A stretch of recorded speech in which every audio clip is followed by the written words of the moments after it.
Good afternoon, algebra class. Today we're going to be working with the equation in slope-intercept form for a line.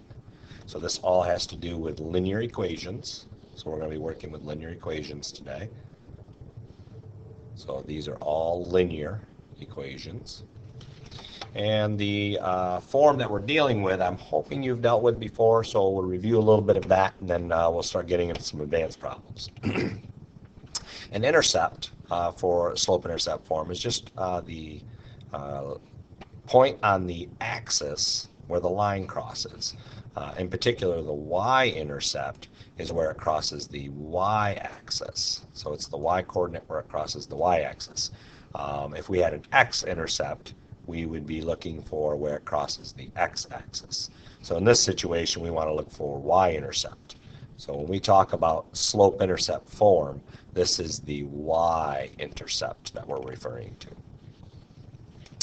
So let's look at the general form. Here is the general form for slope-intercept form that you're going to be working with. Y equals mx plus b. Hopefully that looks familiar to you, where m is just the slope and b is the y-intercept, or where the graph crosses the y-axis. So when we give you an equation, y equals 4x plus 6, 4 is referred to as the slope, so this is slope, and the y-intercept is 6. Okay, so we refer to this as the slope-intercept form of the line, with slope 4 and y-intercept 6. So we're going to have you write an equation. If we give you the slope is 3 over 2, and the y-intercept is -1, we're going to go over here to the general formula, y equals mx plus b, and we're going to put 3 over 2 in for m and -1 in for b. So to simplify this, we would say y equals 3 over 2x minus 1. Anytime you're adding a negative, we write it as -1. So the slope is 3 over 2. The y-intercept is -1. So let's work with this graph down here. In order for us to write an equation, we need two things, m and b. So we need to find m to be the slope, which, if you remember, is just rise over run. So if we look at our graph over here, we want to pick 2 points. So I'm going to pick this point here and this point here. Now the reason why I'm picking these is they happen to go through the corner of a box, and that would represent a whole number. So we want to figure out what the change in y, or rise, is, and this is going down 2. So we refer to that as a negative rise and a run of 2. So we have -2 over 2, which is -1. So -1 is the m in our equation. B is the y-intercept, and for this problem, the y-intercept is where it crosses the y-axis.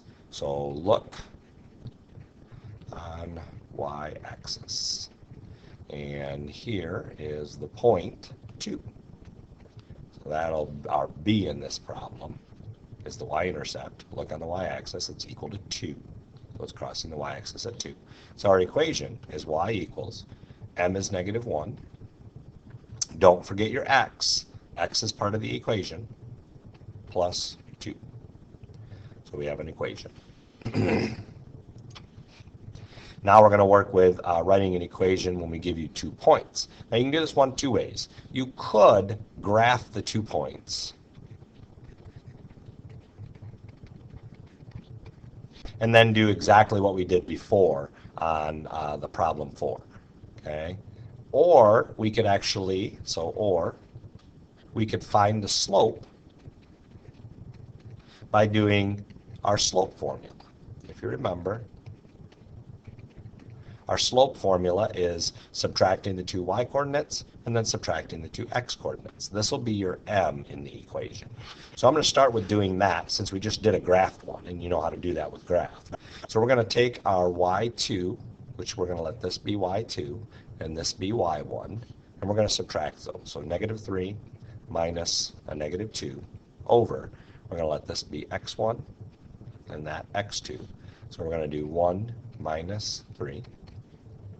To subtract the negative is the same thing as adding. So we're going to get negative 1 over negative 2, which is 1/2. So this is our m in y equals mx plus b. So we put 1/2 in for m. Now the y-intercept is going to be a little more difficult to find because we don't have a graph to look at. So if it would help you, you could graph the points and draw a line and look to see where it crosses the y-axis. The problem with that is that it takes time. So rather than have to take the time to graph something, let's go ahead and substitute in a point here for x and y. We're going to use this right here to be our x and our y. So we're going to put negative 2 in for y, and we're going to put 3 in for x, and then solve for b. What we end up with is 1/2 times 3, which is 3/2, plus b. We're going to have to subtract 3/2, which we could rewrite this because negative 3/2 is the same thing as negative 1/2. So I'm going to rewrite that as negative 1 1/2. So we're subtracting negative 1 1/2. We get b on this side, and to subtract from a negative is the same thing as adding, so we get negative 3 1/2 is our b. So now we still have to write the equation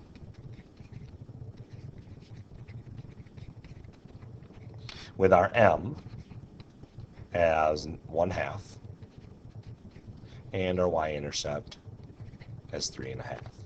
So here is the equation to the line going through those 2 points. All right, the last thing we're going to do is we're going to graph an equation.